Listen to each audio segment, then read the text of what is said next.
ہے کہ ہمارے لیے تعلیمی ادارے بند کرنا ایک بڑا مشکل فیصلہ ہے، کیونکہ ہم چاہتے ہیں کہ تعلیم کا سلسلہ جو ہے وہ چلتا رہے، اور بہت زیادہ نقصان ہوا ہے پچھلے ایک سال میں تعلیم کا، خاص طور پہ ایسے ملک میں جہاں تقریباً 2 کروڑ بچے جو ہیں وہ ویسے ہی اسکول نہ جا رہے ہوں، تو اگر اسکول بند ہو جائیں اور لوگوں کا فوکس شفٹ ہو جاتا ہے اور بہت سارے بچے اس میں ایڈیشن ہوں گے جو اب کبھی اسکول نہیں جائیں گے، اور ہماری کوشش ہے کہ یہ نہ ہو۔ اس کے علاوہ بھی بہت سارے چیلنجز ہیں ایجوکیشن کے اندر، لیکن ہماری چلے ٹھیک ہے۔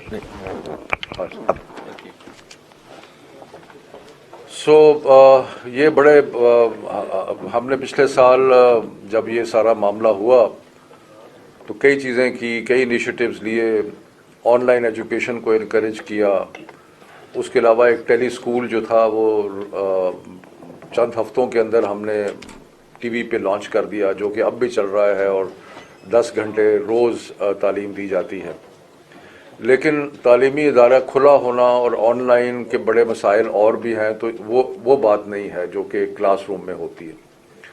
اور جو ہمارے ایسے یونیورسٹیاں یا اسکول ایسے لوگ جہاں پہ اسٹوڈنٹس کے پاس کمپیوٹرز تھے، وہاں پہ آن لائن کا سلسلہ شروع ہوا، لیکن اس پہ طالب علم خوش نہیں ہے۔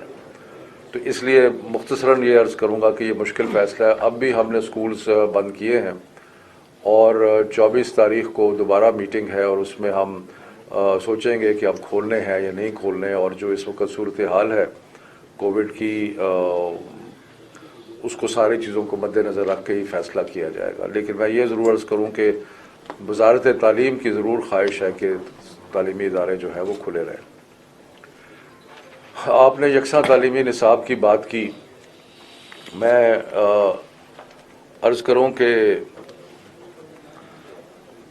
ہم نے اپنے ملک کو تقسیم کیا ہوا ہے، اور یہ جو تقسیم ہے وہ تقریباً 3 حصوں میں ہے، بلکہ 4 بھی کہہ سکتے ہیں، 3 یا 4 حصوں میں ہے۔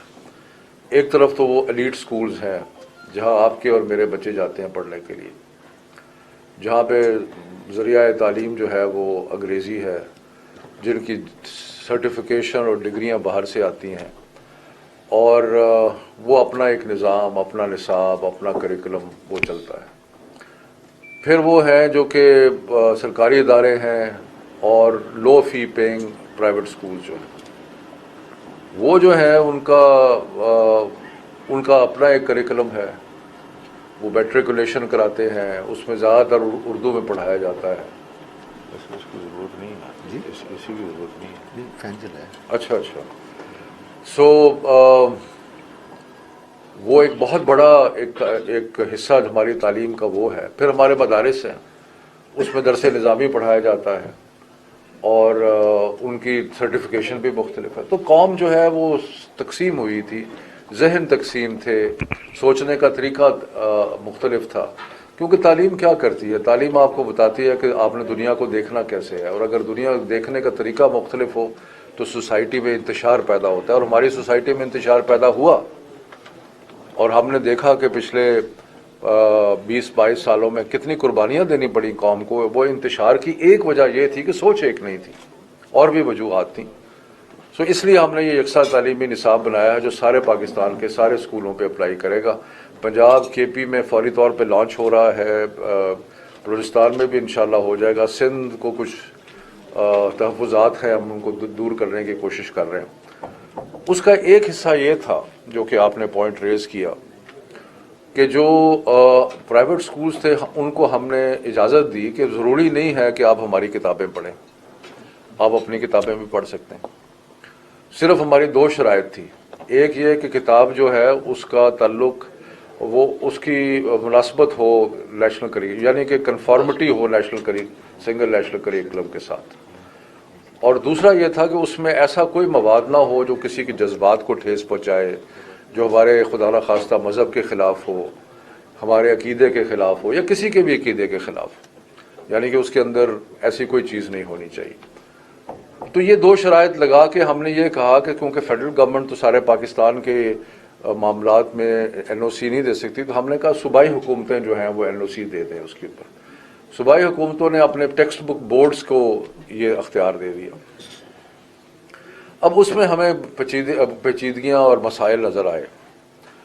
اگر آپ جو فیڈرل سسٹم ہے وہ دیکھیں، اس میں کوئی فیس نہیں ہے، کوئی کچھ نہیں ہے، آسان طریقہ ہے. ہم نے ایک ایکسپرٹس کا پینل بنا رہے ہیں، آپ جائیں اپنے مرضی کے ایکسپرٹس وہاں سے لیں، ان سے اپنی کتاب کو ریویو کرائیں، ان کا سرٹیفکیٹ لگائیں. ہم ایک ریپڈ اسیسمنٹ کر کے بغیر کسی خرچے کے ہم این او سی دے دیں گے. ہمارا سارا مقصد جو ہے وہ پبلشرز کو اور پرائیویٹ سکول جو کہ وہ کتابیں لینا چاہتے ہیں ان کی آسانی پیدا کرنا. یہی حال خیبر پختونخوا میں بھی جو سسٹم ہے وہ بھی تقریباً سہل سسٹم ہے. پرابلم آئی ہے ہمیں پنجاب میں، اور پنجاب میں نے اگر پبلشرز یہاں پہ موجود ہیں تو آپ کو پتہ ہے کہ ہم نے چٹھیاں بھی لکھی پنجاب حکومت کو. اس کے بعد میری بہت ساری میٹنگز ہوئیں. میرے اصرار کے اوپر ایک کمیٹی بنی یہاں پہ ہاشم جوان بخت صاحب کے زیر سایہ. اس نے تقریباً سارے معاملات طے کر دیے.